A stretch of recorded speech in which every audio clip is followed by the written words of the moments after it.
هی اسم من جاستینه. من یکی از فناتونم و تمام ویدیوهاتون رو نگاه میکنم. یه داستان ترسناک واقعی دارم که وقتی حدود 12 سالم بود اتفاق افتاد. اون موقع ها تو زیرزمین خونمون میخوابیدم.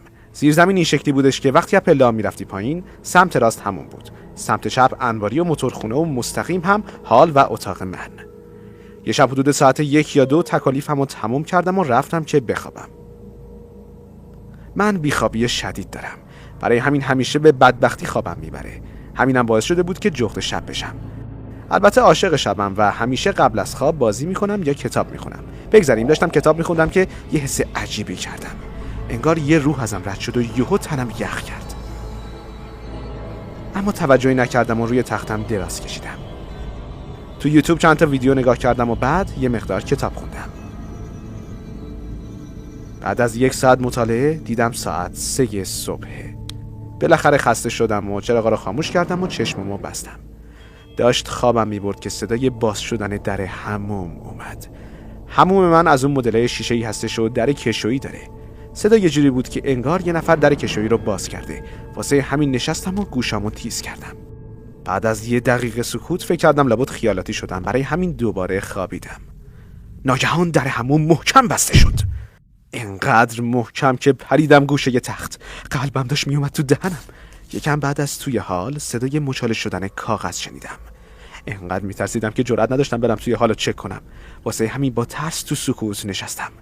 چند دقیقه گذشت و تونستم خودم رو یکم آروم کنم. ناخودآگاه سرمو چرخوندم سمت کمدم و واسه یه لحظه صورت وحشتناک یه زن و بالاش دیدم.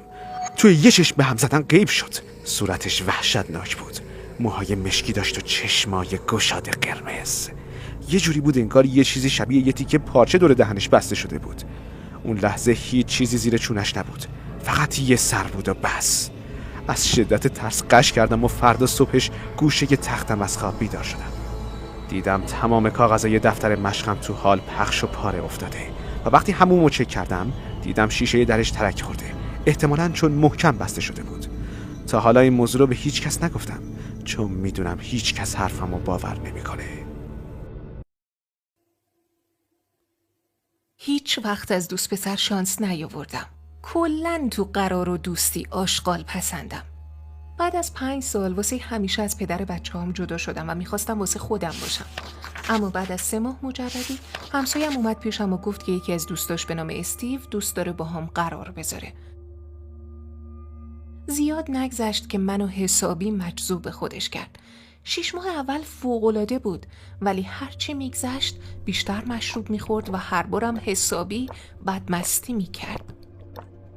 با مردم تو خیابون درگیر میشد و حتی بعضی از دوستامون هم کتک زد. کم کم دوستامون ازمون فاصله گرفتن چون میدونستن استیو وقتی مست چه خری میشه. هرچند این چیزا اونو از مشروب خوردن ننداخت، ولی حالا دیگه تمام عصبانیتش سمت من بود. اوایل فقط سرم داد میزد و بد و بیرا میگفت، ولی بعد 8 ماه کار به کتک کاری و خفه کردنم رسید. دیگه رابطمون خیلی سمی شده بود. یه روز از پنجره حموم فرار کردم، ولی بعد یکی از دوستامو به حد مرگ کتک زد و اونم بهش جامو لو داد. استیو تو همون حالت مستی تمام لباسامو در آورد و بهم خندید و گفت حالا اگه میتونی لخت برو بیرون. آخرین شبی که پیشش بودم بدترینش بود.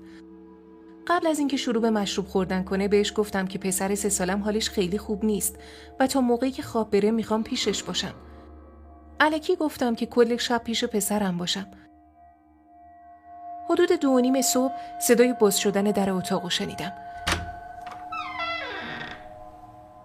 تکون نخوردم و خودمو زدم به خواب. چند ثانیه گذشت. نفسمو گرفته بودم و اشکام از چشام جاری میشد. ناگهان دستش رو روی سرم حس کردم. موهامو کشید و منو از تخت کشید بیرون و آروم تو گوشم گفت میدونم ازم دوری میکنی.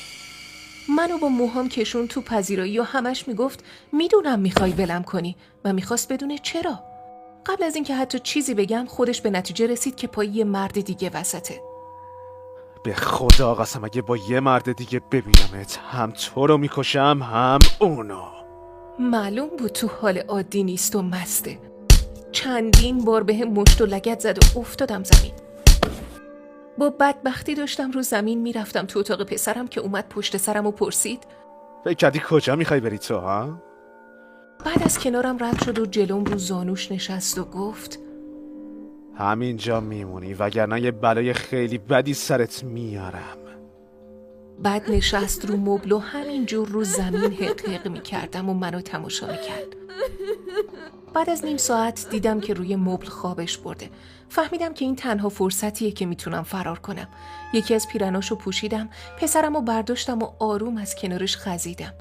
ناگهان بیدار شد و پامو گرفت و گفت کجا داری میری ها؟ با لکنت گفتم که دارم با بچه میرم تو آشپزخونه تا بهش آب بدم. بعد با عصبانیت گفت زود باش. به محض اینکه وارد آشپزخونه شدم بدون شلوار و کیف و کفشم از در جلویش فرار کردم.